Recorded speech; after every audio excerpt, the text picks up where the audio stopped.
अस्सलामुअलैकुम वरहमतुल्लाहि वबरकातुहू। बिहार के बाद अब 12 राज्यों में एसआईआर का सिलसिला शुरू होने जा रहा है। 4 नवंबर से ये सिलसिला शुरू होगा और 4 दिसंबर 2025 तक ये चलेगा। आज 3 नवंबर हो गई है। कल से बीएलओ आपके इलाके में, आपके एरिए में आएंगे और आपको एक फॉर्म देंगे। वो फॉर्म आपको फिल करके देना है। बीएलओ आपके घर तकरीबन 3 बार आ सकते हैं। अब मैं कुछ ज़रूरी बातें हैं इस सिलसिले में जो अपने तमाम मुसलमानों से कहना चाहता हूँ। मेरे कांटेक्ट में जितने भी लॉयर्स हैं और औरंगाबाद हाई कोर्ट के सीनियर लॉयर हैं जनाब खिज़र पटेल साहब, उन्होंने बहुत सारी बातें मुझे बताई। उन बातों को भी मैंने इसमें ऐड किया है और आपको एक बहुत आसान तरह से एक तसल्ली भी मैं आपको देना चाहता हूँ, क्योंकि उन्होंने एक बात मुझसे कही और ये बात मेरे भी दिल में थी कि कोई भी जब चीज़ आती है तो मुसलमान जो है ना पैनिक हो जाता है, क्योंकि कुछ लोग जो है ना इस तरह से उस चीज़ को हाईलाइट करते हैं कि गोया के मुसलमानों पे एक बड़ी मुसीबत आ रही हो। अरे यार, अगर मुसीबत आ भी रही होगी तो पैनिक होने के बजाय, घबराहट का शिकार होने के बजाय मुसलमानों को ये चाहिए कि उस बड़ी प्रॉब्लम का शिकार होने से पहले हम उसकी तैयारी में लग जाएं। क्योंकि मुसलमान पैनिक नहीं होता, घबराहट में मुब्तला नहीं होता। वो उस परेशानी को देखकर ये सोचता है कि इस परेशानी से मुझे बचना कैसे है। और फिर एसआईआर का जो मसला है ये कोई अकेला मुसलमानों का मसला नहीं है, ये तो सब पर अप्लाई हो रहा है ना।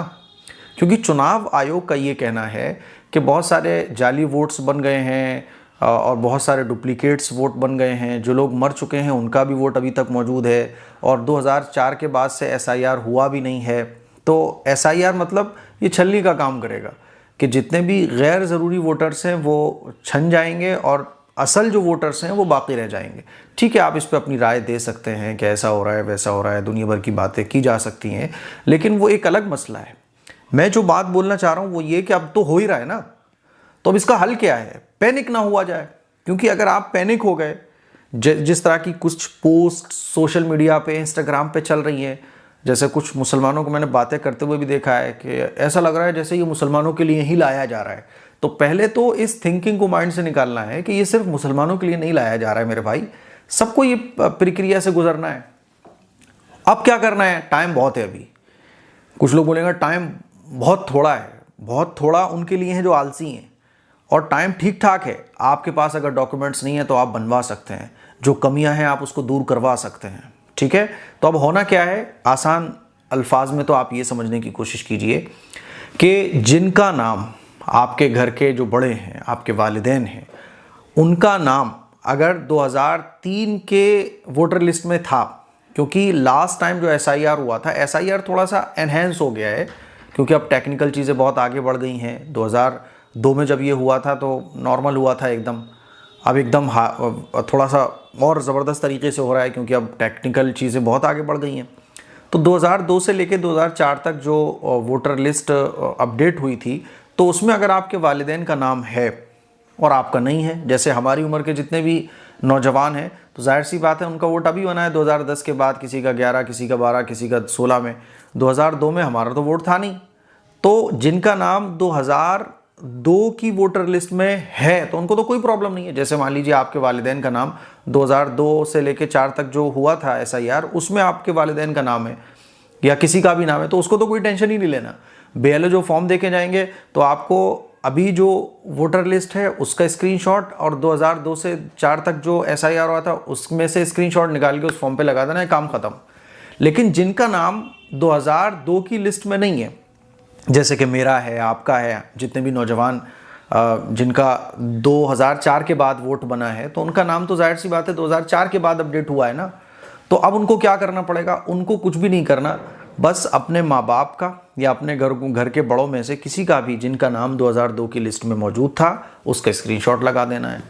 तो ये एक लिंक करने की प्रक्रिया है कि मैं अपने मतलब मेरे ये वालिद हैं और इन मेरे वालिद का जो वोटर लिस्ट में नाम था 2002 में और बाद में मैं मतलब मेरा वोट बना, तो वो इसमें लिंक कर दिया जाएगा।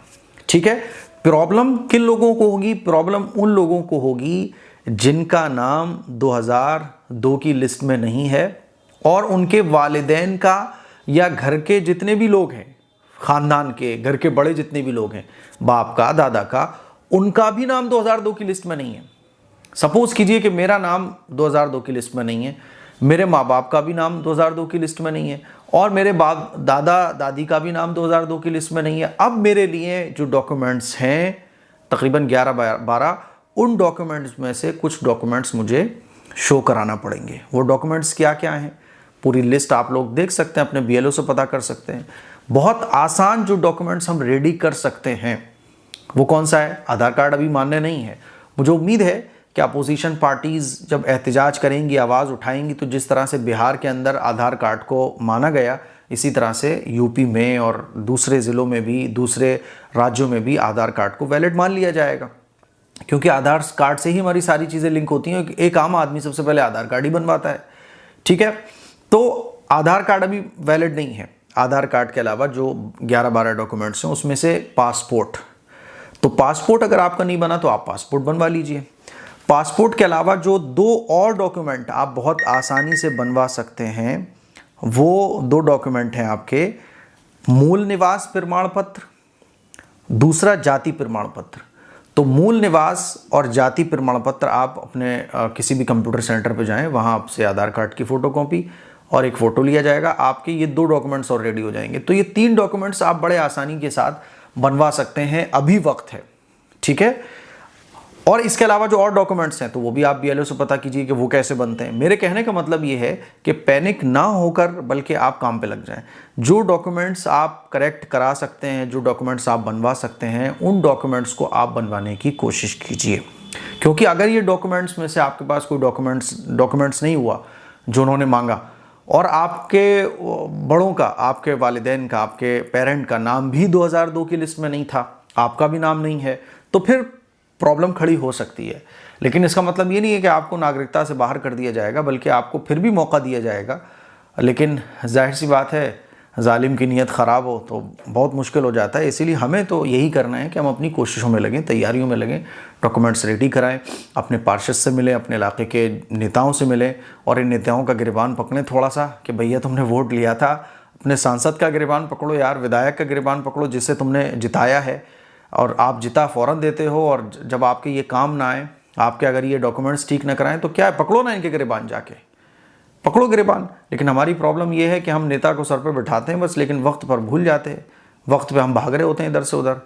तो इसीलिए सवाल करो इन नेताओं से, आपने जिस पार्षद को जिताया, पार्षद तो माशाल्लाह काम करते हैं क्योंकि वो इसी इलाके में बेचारे रहते हैं, सांसद विधायक गायब रहते हैं, तो आप काम पे लग जाइए, डॉक्यूमेंट्स अपने करेक्ट कराइए, ठीक है। बाकी कोई बात नहीं यार, ज़िंदगी में सब लगा रहता है, परेशानियाँ सब लगा रहता है। ईमान वाला परेशानियों से घबराता नहीं है, बल्कि उन परेशानियों को मुकाबला करता है।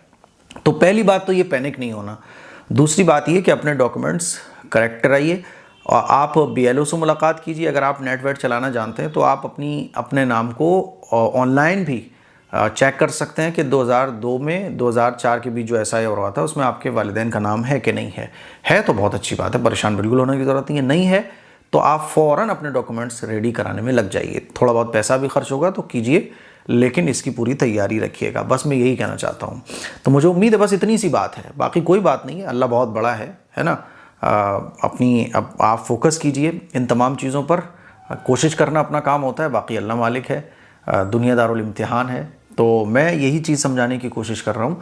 और अभी क्या है कि अभी ये शुरुआत है। जैसे बिहार के अंदर शुरू में बहुत सी प्रॉब्लम्स ऐसी थी जो सामने दिख रही थी, लेकिन बाद में प्रॉब्लम सॉल्व हो गई। तो क्या होता है ना, धीरे धीरे क्लैरिटी आती है किसी चीज़ के अंदर।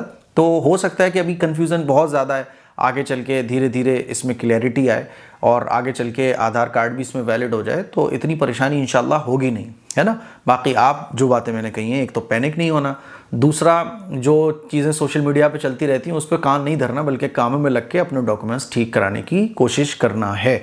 अगर आपके पास इन जो 11-12 डॉक्यूमेंट्स है इसमें से आपका नाम है भी 2002-04 में, तब भी आप अपने डॉक्यूमेंट्स रेडी करा लो। हमारे डॉक्यूमेंट्स में बहुत कमियां होती हैं, नाम ठीक नहीं है, एक में अलग नाम है, दूसरे में अलग नाम है, हम ठीक ही नहीं कराते हैं। जैसे ज़िंदगी चल रही होती है, चलती रहती है। इसीलिए अपने डॉक्यूमेंट्स को कम से कम इस बहाने करेक्ट कराइए। नाम हो तब भी आप जितने डॉक्यूमेंट्स बनवा सकते हो गवर्नमेंट के, वो बनवाने की कोशिश कीजिए। पासपोर्ट की पहली फिक्र कीजिए, पासपोर्ट बन जाए तो बहुत अच्छी बात है, उसके बाद ये डॉक्यूमेंट्स भी बनवा कर रखिएगा।